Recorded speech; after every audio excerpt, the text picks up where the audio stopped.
أشهد أن محمدا عبده ورسوله صلوات الله وسلامه على نبينا وحبيبنا المصطفى محمد بن عبد الله وعلى آله وأصحابه ومن تبعهم بإحسان إلى يوم الدين. أما بعد. Jamaah salat maghrib, ibu-ibu dan bapak-bapak, kaum muslimin dan muslimah, saudara-saudariku di jalan Allah yang saya cintai, karenanya kita bersyukur kepada-Nya pada malam ini masih diberi Allah istiqomah di atas kebaikan ini. Walaupun mungkin bisa dibilang cuaca kurang bersahabat, udara yang cukup dingin, namun tidak menghalangi langkah panjenengan semua untuk hadir di rumah dan rumah-rumah Allah ini, mengagungkan syiar-syiarnya, mempelajari agamanya, dan membuktikan cinta kita dengan syariat ini. Dan tatkala seorang itu dimudahkan untuk mentaati Allah, maka itulah hakikat daripada surganya dunia. Surganya dunia itu ketika kita dimudahkan untuk mentaati Allah.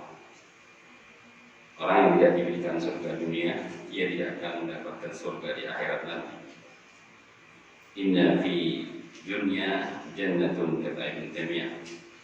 Sesungguhnya di dunia itu ada surga. Man lam yadkhulha lam yadkhulha jannatal akhirah. Siapa yang tidak memasuki surga dunia, ia tidak akan memasuki surga di akhirat. Surga dunia itu kata beliau taisiru li ta'ah, adai jika seorang itu dimudahkan untuk mentaati Allah. Jika seorang tidak dimudahkan untuk mentaati Allah, yang itu merupakan surga dunianya, bagaimana dia akan bisa mendapatkan surga di akhirat? Sementara surga di akhirat hanya diisi orang-orang yang taat kepada Allah. Wa may yuti'illah wa rasulahu faqad faza fawzan 'azima. Barang siapa yang mentaati Allah dan Rasulnya, maka sungguh dia telah mendapatkan keberuntungan yang besar, yaitu jannah Allah. Kullu ummati yadkhuluna al-jannah illa man aba. Juga kata Nabi, seluruh umatku nanti akan masuk surga kecuali yang tidak mau. Ditanyakan kepada Rasulullah oleh para sahabatnya, wa man ya aba ya Rasulullah, siapa yang tidak mau itu ya Rasulullah? Dia bersabda, man ata'ani dakhala al-jannah wa man asani faqad aba. Maka siapa yang mentaatiku dia orang yang masuk jannah, dan siapa yang durhaka kepada aku itulah yang tidak mau masuk jannah. Karena ketaatan di dalam Allah Subhanahu wa taala ini adalah satu nikmat yang Allah berikan kepada kita, yang tidak diberikan nikmat itu kepada seluruh makhluk. Allah berikan dunia kepada orang yang dicintainya, kepada orang yang tidak dicintainya. Tapi Allah memberikan akhirat hanya orang-orang yang dicintai saja. Maka dunia bukan kurang. Kalau kita melihat orang memiliki dunia yang banyak, itu tidak bisa diukur kalau dia dicintai oleh Allah. Kalau orang kita lihat memiliki pangkat yang tinggi, tidak bisa menjadikan standar penilaian itu orang dicintai oleh Allah. Bisa dicintai, bisa tidak. Tapi kalau kita melihat orang diberi keimanan, diberikan kecintaan dengan akhirat, itu artinya orang itu mesti dicintai oleh Allah. Wa ma yuti imanan illa man yuhib. Dan tidaklah Allah memberikan kepada seorang keimanan, kecintaan dengan akhirat, kemudian untuk mentaatinya kecuali orang-orang dicintai saja. Karena kita bersyukur ketika Allah mudahkan kita untuk mentaatinya, dengan harapan semoga syukur itu akan melanggengkan nikmat ini. Karena kita tidak tahu apakah kenikmatan ini Allah akan terus berikan kepada kita sampai kita mengakhiri kehidupan ini atau tidak, kita tidak tahu. Jadi kita nggak berani menjaminnya. Justru kita semakin takut, semakin khawatir. Jadi itu tanda orang yang betul-betul beriman. Setiap kali bertambah amalnya, setiap kali bertambah kebaikannya, bukan tambah bangga diri yang ada, namun semakin dia tambah takutnya dan hati-hatiannya. Wa min alamati sa'adah wal falah anal abda kullama zida fi amalihi zida fi khawfihi wa hadarihi. Yang antara tanda kebahagiaan dan keberuntungan hamba, manakala hamba itu bertambah amalnya, yang bertambah dan apa? Khaufnya, rasa takut dia kepada Allah, dan hadar semakin tambah takut dan jangan amalnya tidak diterima. Jangan-jangan amalnya masih tercampur ria. Jangan-jangan amalnya masih belum sempurna. Yang muncul di hatinya orang-orang yang soleh itu seperti itu. Ya, begitu pula tatkala tambah ilmunya. Kullama zida fi ilmihi, zida fi tawadhuhi wa rahmatihi. Tiap kali hamba itu bertambah ilmunya, bukan sombong diri, bukan bangga diri, bukan meremehkan orang lain, tapi dia semakin tambah tawadhunya dan rahmat serta cintanya kepada manusia. Yang harapannya dengan ilmunya dia bisa memberikan kebaikan kepada manusia. Yang dengan ilmunya dia semakin rendah hatinya di hadapan Allah, di hadapan para manusia, tidak congkak dan sombong diri. Kullama zida fi umurihi, tiap kali hamba itu bertambah umurnya, naqasa fi khirsihi, maka semakin lemahlah cintanya kepada dunia, akan semakin merajalela dan membabi buta. Ya, akan semakin tua, semakin membabi buta. Kullama zida fi jahihi, atau kullama zida fi malihi, zida fi sahai wa badlihi. Dan tiap kali hamba itu bertambah hartanya, maka dia akan bertambah dermawannya dan suka memberinya kepada manusia, bukan tambah lagi. Dan tiap kali bertambah pangkat dan kedudukannya, zida qaribin minan nas, dia semakin dekat dengan manusia. Dia inginkan dengan pangkat itu berbuat baik kepada manusia, menolong manusia, memudahkan urusan manusia dengan pangkat dan martabat yang diberikan kepadanya. Itulah tanda-tanda orang yang baik. Orang yang celaka lawannya, yang celaka lawannya semakin tambah ilmu, semakin tambah kibir, semakin tambah meremehkan orang, memandang dengan pandangan peremehan. Ini tanda kecelakaannya. Semakin tanda amalnya tambah besar, congkaknya, tambah merasa paling baik dari yang lainnya, tambah hartanya tambah bakhil, bertambah cinta dengan hartanya, tambah umurnya semakin tambah cinta dengan dunia, tambah pangkatnya semakin sombong meremehkan manusia. Ini kebalikannya. Koreksilah kita dengan tadi. Kalau kita seperti tadi, insya Allah kita di antara hamba-hamba yang akan mendapatkan kebahagiaan. Kita lanjutkan pembacaan kitab Baca Qulubil Abrar sampai hadis yang ke-11. Al-hadis al-hadi asyar. Hadis yang ke-11. An Muawiyah radhiyallahu anhu qala, ini hadis yang sangat ma'ruf yang sering kita dengar. Dari Muawiyah radhiyallahu anhu, dia berkata, qala Rasulullah sallallahu alaihi wasallam, bersabda Rasulullah sallallahu alaihi wasallam, man yuridillahu bi khairan yufaqihu fid din, muttafaqun alaih. Rasulullah bersabda, man itu isim mausul yaudu ila rajul, imra'ah, kabir, shaghir, kembali kepada tua atau muda, laki atau perempuan. Barang siapa, man, laki-laki, perempuan, tua atau muda, yuridillahu, yang Allah inginkan dengannya khairan, kebaikan. Khairan dibacanya nakirah Bapak. Di awalnya ada man syartiyah dalam kaidah nahwu, memberi mana apa? Yufidu al-am, memberi mana umum, kebaikannya mencakup dari kebaikan dunia dan akhiratnya yang banyak dan spektakuler kemananya. Ini bisa diketahui dari kaidah-kaidah nahwu. Kalau Bapak pernah belajar nahwu akan tahu kaidah ini. Jadi kalau di tengah ada isim yang dibaca tabrin, nakirah, di awal juga ada masyariyah, ada lamun nahi, lamun amr dan lain-lainnya, itu maknanya mesti umum. Khairan di situ maknanya kebaikan yang banyak, yang luas dunia dan akhirat. Itu maknanya. Ya, kalau saya terjemahkan begini, barang siapa, laki atau perempuan, tua atau muda, yang Allah inginkan dengannya kebaikan dunia dan akhirat yang banyak dan luas, faqihu fid din, Allah akan jadikan siman tadi faqih, paham dalam agamanya. Ini kan penting kalau kita tahu ilmu bahasa Arab gitu ya, kan banyak membantu dalam memahami Al-Quran dan hadis. Ya. Itu penting sekali. Kalau ada kesempatan belajar aja, ya, kitab-kitab ya nahwu, ya. Supaya menambah apa? Semakin kita itu baca Al-Quran dan hadis itu semakin bisa menancap dalam, karena kita mengerti kaidah-kaidah yang terkandung dalam bahasa Arab. Ini maknanya seperti itu. Yufaqihu fiddin, Allah akan fakihkan. Fakih sih maknanya faham. Ya, yafqahu qawli kata Nabi saya.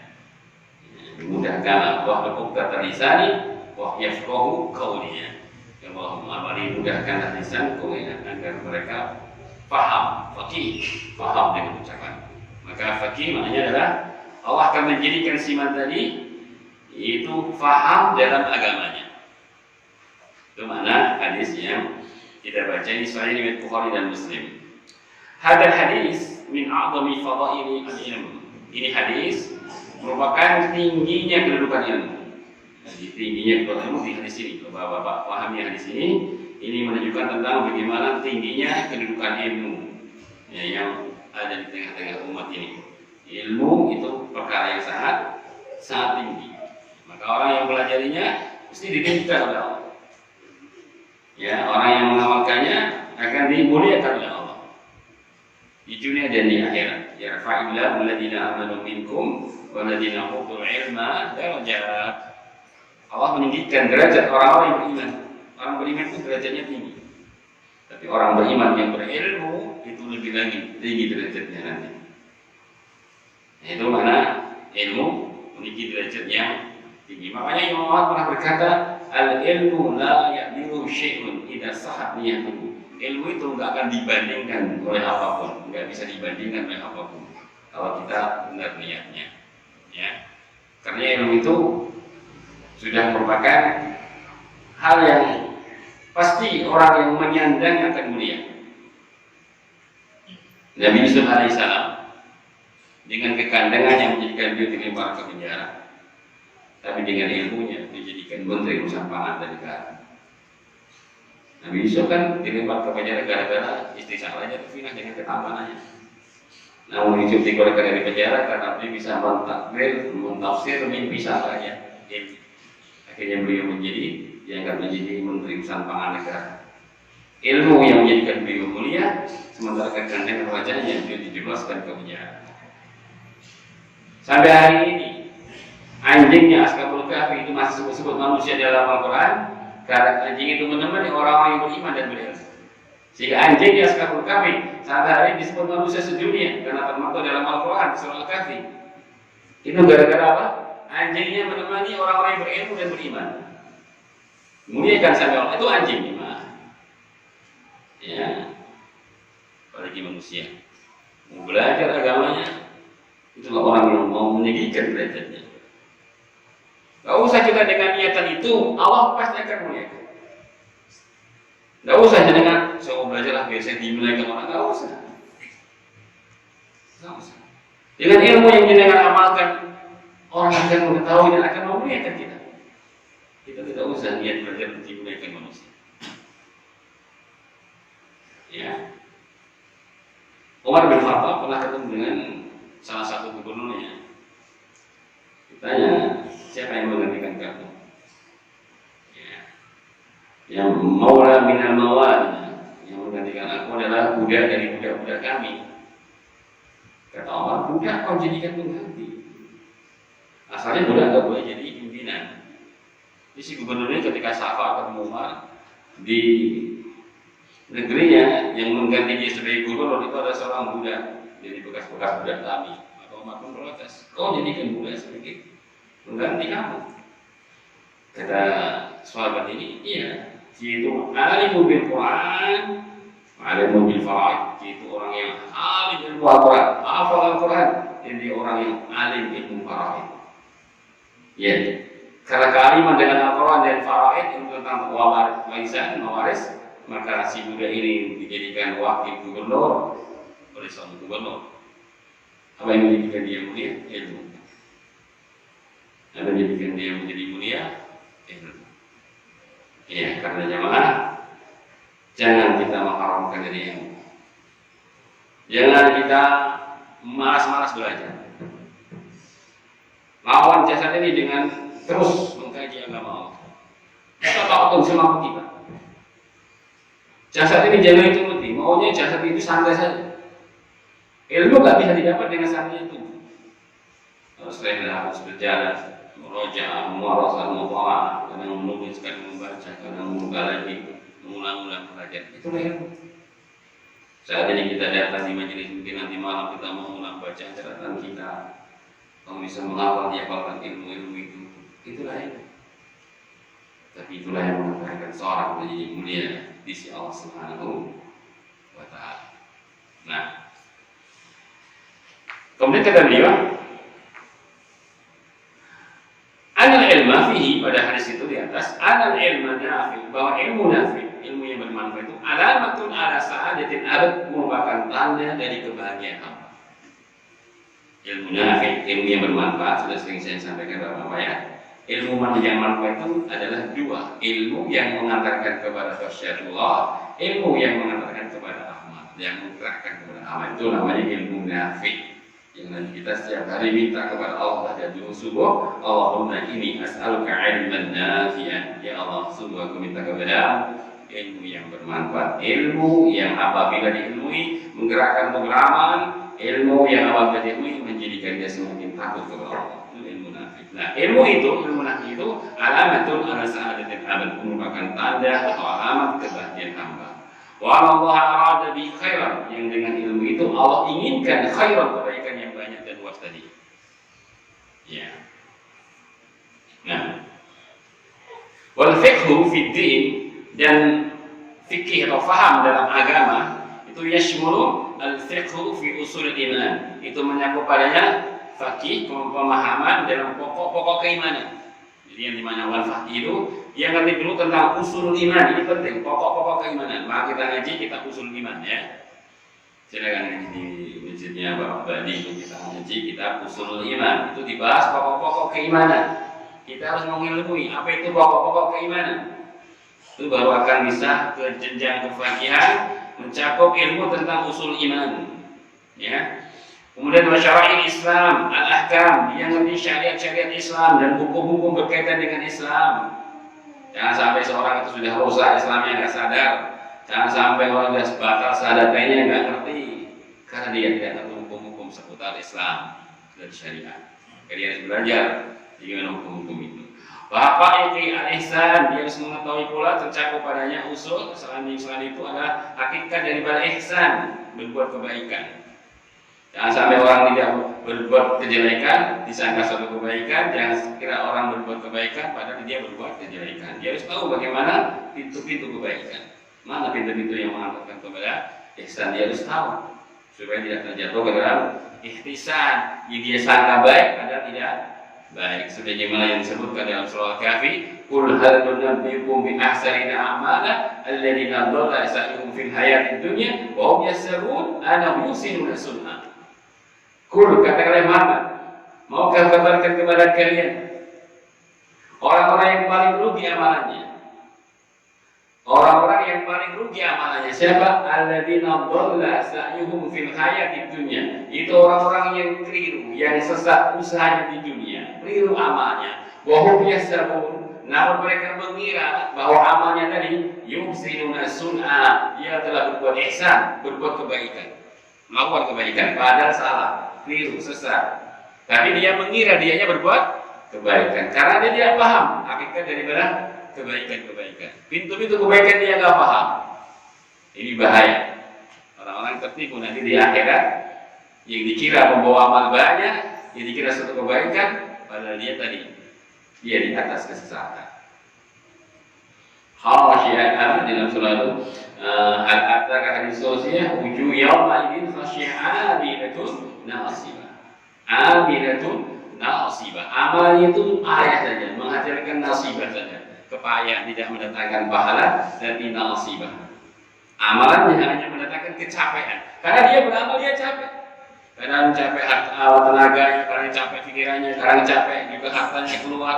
Namun ya kira-kira dapat apapun dari apa yang diamalkan. Ini pernah terjadi ketika Umar bin Khattab sedang berjalan safar dengan para sahabat yang lainnya. Di tengah jalan beliau melihat seorang yang menangis di gereja-gereja mereka. Ibadah dengan menangis di gereja-gereja mereka. Umar baca ayat ini, amilatun nasibah, dia beramal tapi nasibah, hanya payah saja dia, hanya capek saja, tidak dapat apapun dari amal-amal mereka, karena dia tidak tahu pintu-pintu kebaikan.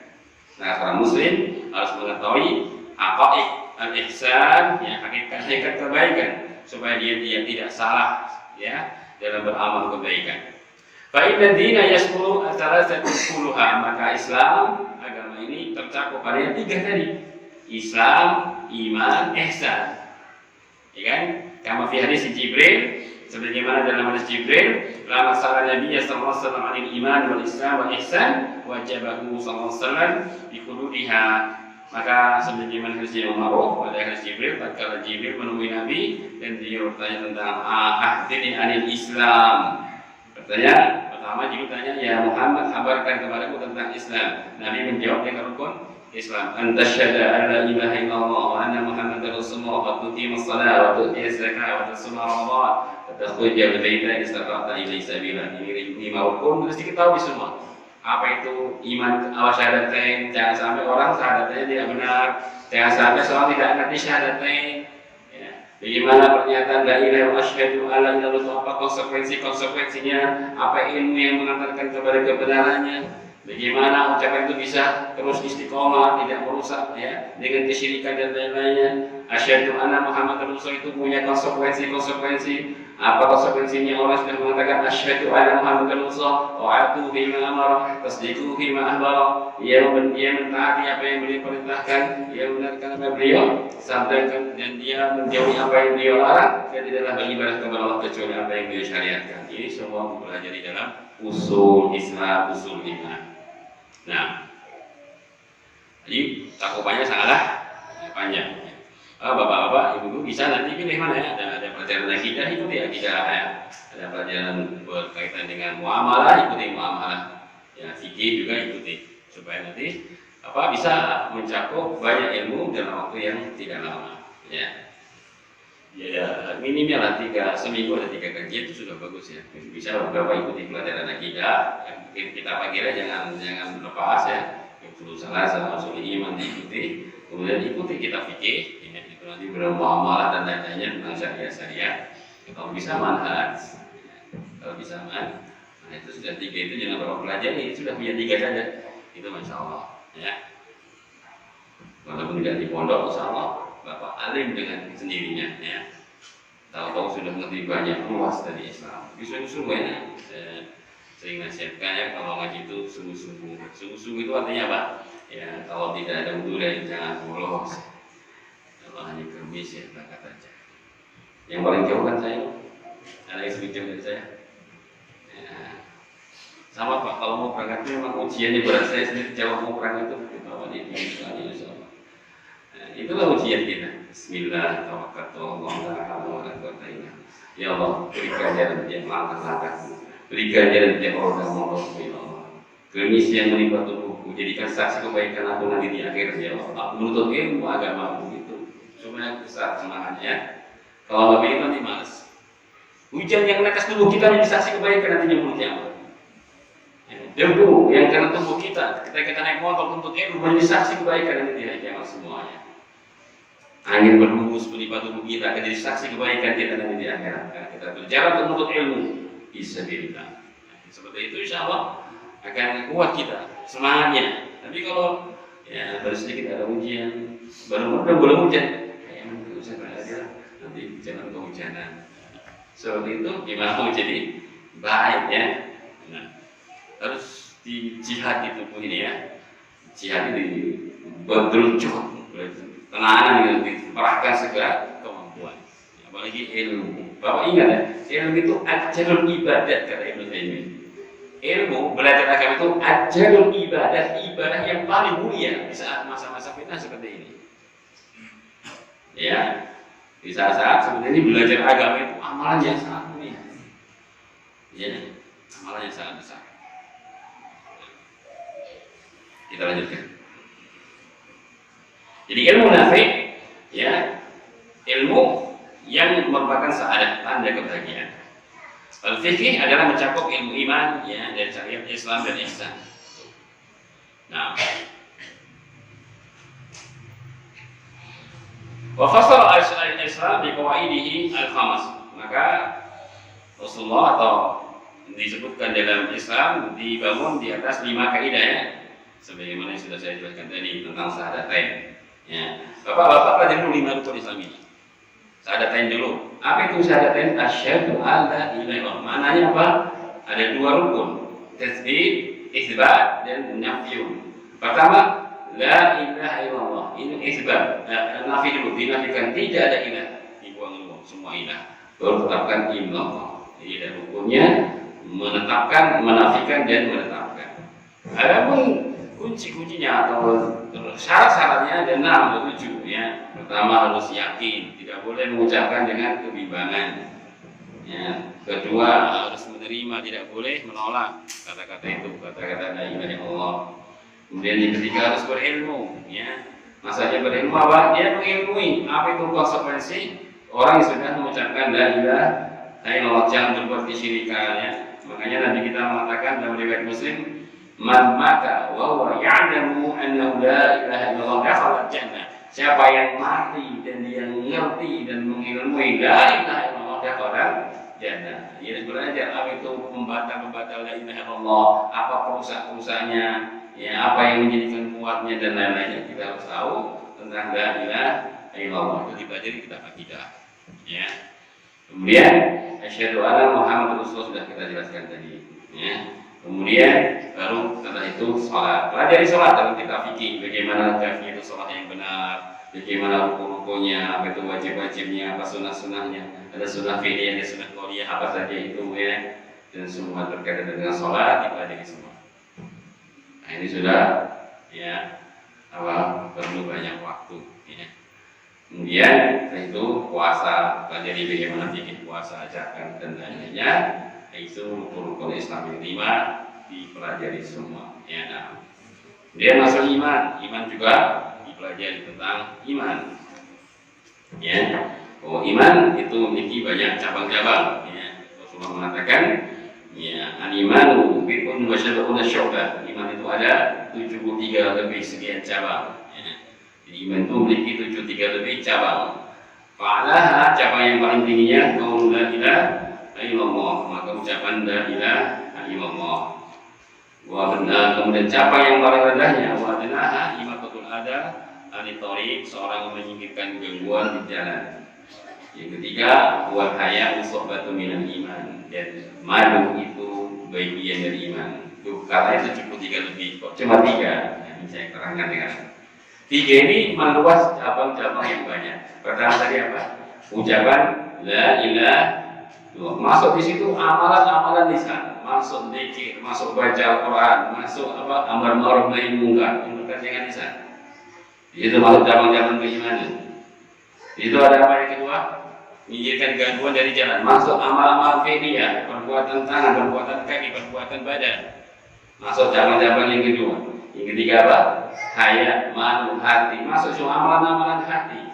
Raja, berharap, cinta, benci, tawakal, sabar, masuk amalan hati, cabang-cabang dari keimanan. Nabi kasih 3 contoh, dari 3 ini cabang-cabangnya banyak. Ada cabang lisan, tadi yang pertama, ada cabang masalah kedua, perbuatan, amaliyah, yang ketiga hati. Sempurna kan? Lisan, amal, hati. Itu loh cabang-cabang keimanan. Cuma Nabi kasih contoh 3 saja. Tidak disebutkan semuanya dari 73 cabang tersebut. Itu makanya dipelajari supaya kita bisa memahami cabang-cabang keimanan tadi. Masa jadi kalau dalam itu cabang-cabang itu sudah banyak sekali bahwa bisa mendapatkan kebaikan. Semua yang berkaitan dengan amalan lisan itu berpahala. Ya, semua yang berkaitan dengan amalan lisan itu berpahala. Ya, apapun bisa dikit. Qiraatul Quran, bayangkannya man qara'a harfan bi kitabillah falahu al-hasanatu bi asri amsalihha. La aqulu alif lam mim harfun walakin alifun harfun lamun harfun mimun harfun. Siapa yang baca kitab Allah, baca lisan, itu adalah kebaikannya dilipatkan kalikan 10 kali lipat. Aku tidak katakan alif lam mim 1 huruf, tapi alif 1 huruf dan 1 huruf mim 1 huruf. Maka siapa saja dari hamba Allah yang baca Al-Quran dengan ikhlas, tidak mudeng, tidak ngerti, tidak paham apa yang dibaca, asal dia baca dengan ikhlas, dia diberikan 1 hurufnya 10 kali. Kalau dia nggak ngerti artinya. Gak tahu maknanya, apalagi tafsirnya. Gak ngerti asal dia baca dengan benar. Qul huwallahu ahad, misalnya. Dia berapa huruf itu? Semuanya. Ya. Ada yang menyuruh kepada kebaikan, ada orang yang mengajak kepada kebaikan, mengajak untuk bersedekah, mendamaikan orang yang berselisih. Itu amal lisan semua, masuk adanya pahala paling besar. La khaira fi katsirin min najwahum illa man amara bi sadaqah.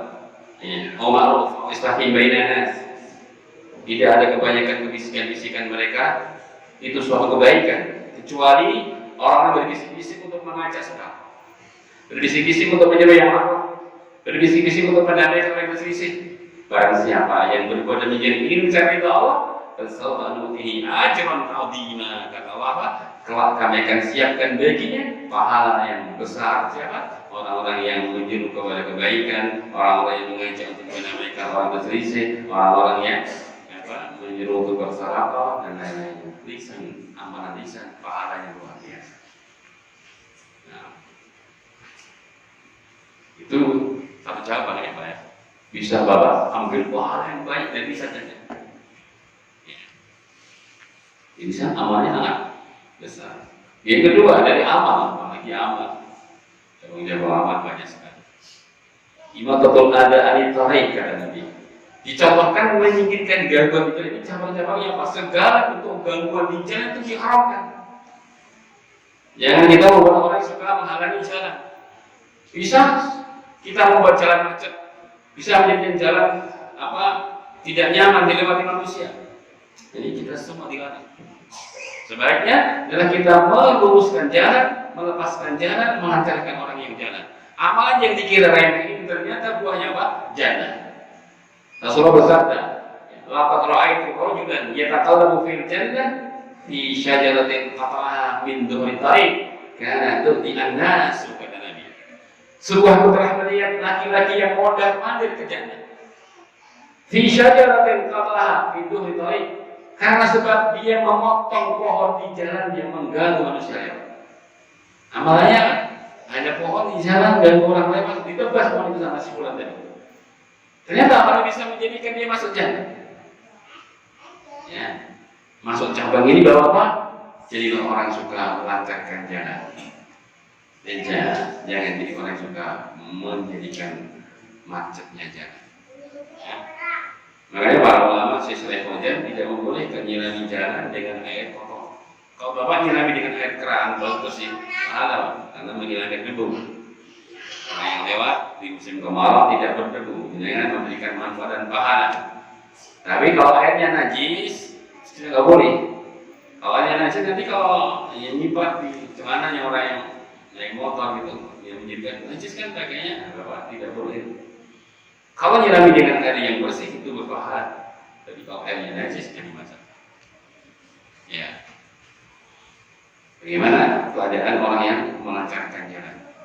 Bapak bisa ambil saja secara hitung matematika. Berapa orang yang jadi lancar jalan itu?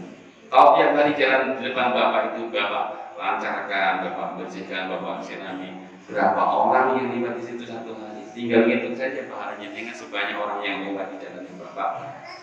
Jangan. Ya.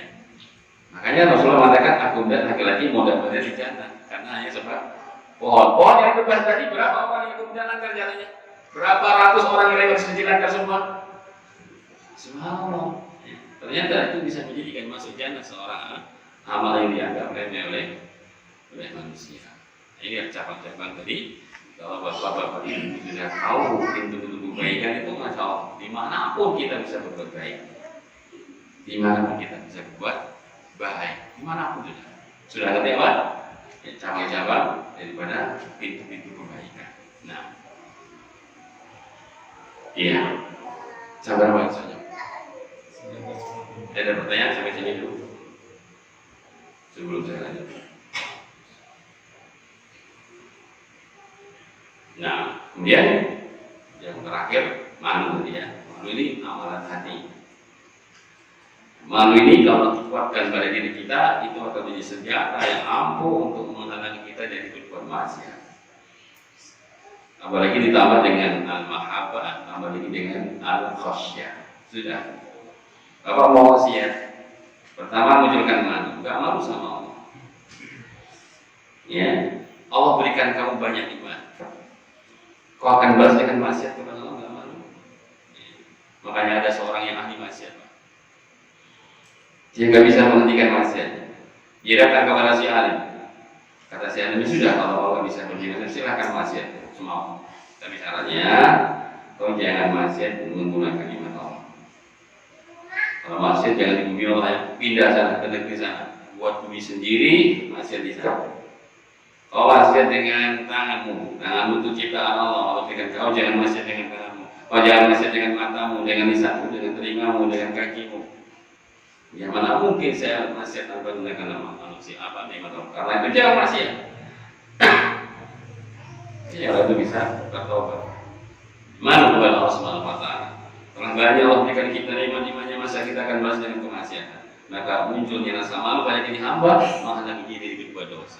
Makanya dikatakan al-haya sobat minal iman. Malu itu rasa dari iman, bagian dari iman. Apalagi didukung dengan khasyah, takut kepada Allah. Kau gak takut apabila kau maksiat nanti mati bagaimana?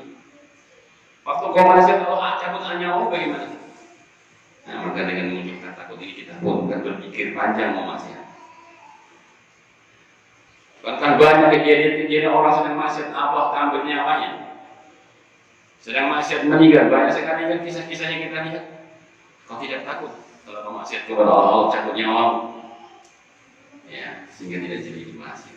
Jadi ketika apa cinta, masa kau akan maksiat kepada dia yang kau cinta?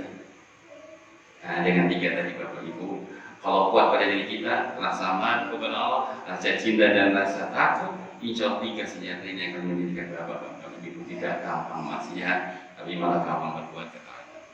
Ya, jahatannya ini dulu. Insya Allah kali selanjutnya lebih bagus lagi Pak. Kita akan kaji pada pertemuan yang akan datang. Mudah-mudahan Allah temukan lagi di yang akan datang untuk mengkaji pelajaran kita ini. Mungkin itu yang bisa kita baca pada sore ini atau malam ini. Semoga bermanfaat. Subhanallah wa bihamdihi asyhadu an la ilaha illa anta astaghfiruka wa atubu ilaik. Assalamualaikum warahmatullahi wabarakatuh.